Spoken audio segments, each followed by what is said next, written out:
I went mountain biking today.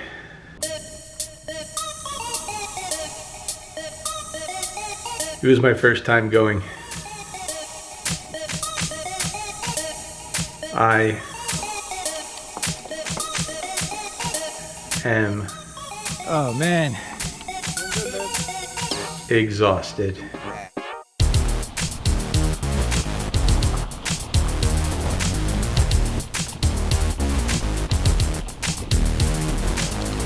I'm curious to know who came up with the idea of riding a bike uphill over rocks and through sand.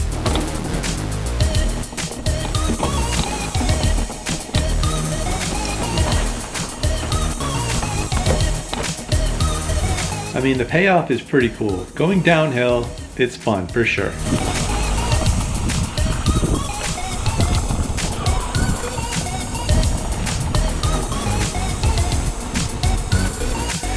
But is it worth climbing 600 feet on a bike for that payoff?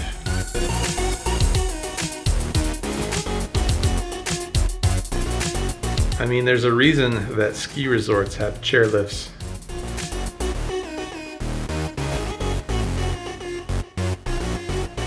I'm sure it didn't help that I only got 4 hours of sleep last night after playing poker at the Bellagio until after midnight, and then going to bed around 2 a.m. and then waking up at 6 a.m.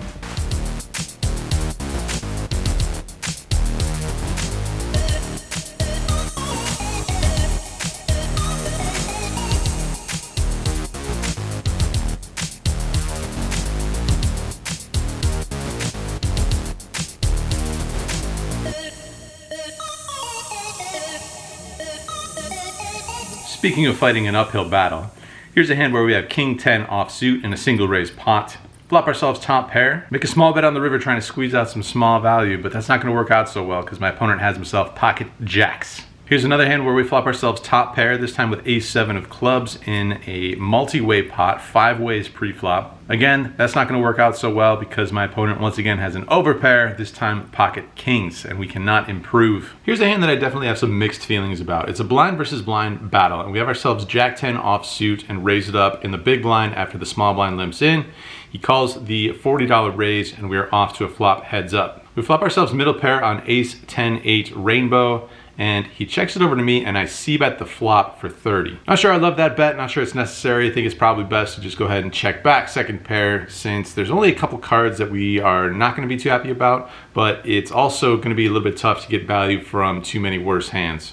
So anyway, not sure I love the bet, but it does get called, and the turn is a 6. Not a great card for my hand or my range, and we still have second pair here, so this time I do decide to check it back after he checks it over to me. River is where things get very interesting. It is an offsuit queen, and my opponent leads out for $130. Folding definitely seems like a reasonable choice. Calling seems like the worst option, but what about a raise? Now hear me out here. We have a jack in our hand, so that blocks king, jack, and jack 9. We would also be much more likely to have the next strongest hands, such as pocket aces, pocket queens, ace queen. Remember, my opponent limped into the pot and then flat called or raised pre-flop. So with calling being the worst option and folding being kind of a boring option, I decide on the high variance route and go ahead and put in a raise.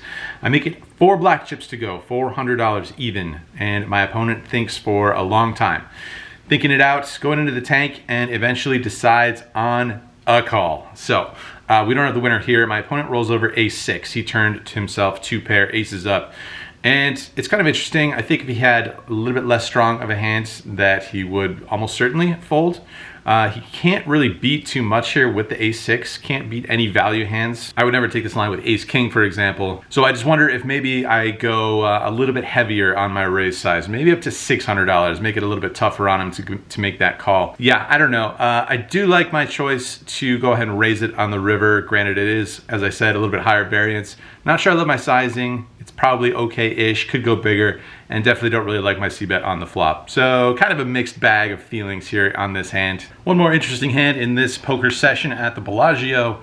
The straddle was on. We had the straddle going in this 5-10 game, so often it was 5-10-20, And in this hand, there was a raise up to $60 before we looked down at ace king of diamonds on the button. Definitely a 3-bet candidate here, so I make it 170 to go. Folds back to the initial raiser who calls. Call comes down pretty low and dry, so should expect to have a range advantage here a pretty decent percentage of the time. We're not gonna have pocket 5s or 3s too often, and my opponent could raise call with that, but aside from the sets, I think we're gonna have all the best hands here a lot of the time. So when my opponent checks it over to me, I'm gonna go ahead and c-bet, can down bet since it's so dry. I bet 120. My opponent's not done yet. He makes the call. Turns an offsuit queen, and my opponent checks it over to me again. I think it's certainly reasonable and perfectly fine to go ahead and continue to c-bet here. Even though my opponent could improve to some queen X hands, maybe king queen that floats the flop, maybe the occasional ace queen, I still think it's going to be a pretty good card from my range, more so than his. I think he's going to have to continue on the flop with all of his overpairs, such as 9s, 10s, maybe jacks. And I think when we c-bet this card and then put in another barrel on the river, all those middling one pair hands are going to have to let it go. So I think starting to apply the pressure here, continuing the pressure, makes a lot of sense. I don't think it matters too much what sizing I choose here. Again, the board is still pretty dry. And if we do get called here again, I am just going to fire the river. So I'm not sure the sizing is all too important, but I decide on a sizing of 270 bucks here. Once again, my opponent makes the call. So we are going to have to fire a third river barrel on a lot of river cards here. And the river card is an interesting one. It's an offsuit ace. And things get further interesting when my opponent starts assembling a bet on this card, and he puts out a bet to the tune of $450. Well, I don't think there's too much point in raising here because I don't see us getting called by worse all that often. I think we have a pretty straightforward flat call here on the river. Should expect to win at a pretty decent frequency. I think he's going to be turning some hands into bluffs here. I guess we could be beat here by ace queen offsuit. Would maybe expect to see that hand sometimes, and he might not want me to check back with a hand such as pocket kings. But I don't think we're going to be able to ever find any sort of hero folds here in any instance. So I go ahead and put the $450 in, and we get shown pocket queens. So that is a little bit disheartening, a little bit too lot disheartening to river the best card in the deck for us, and it ends up being a really bad river card for us. Session does not go our way from beginning to end.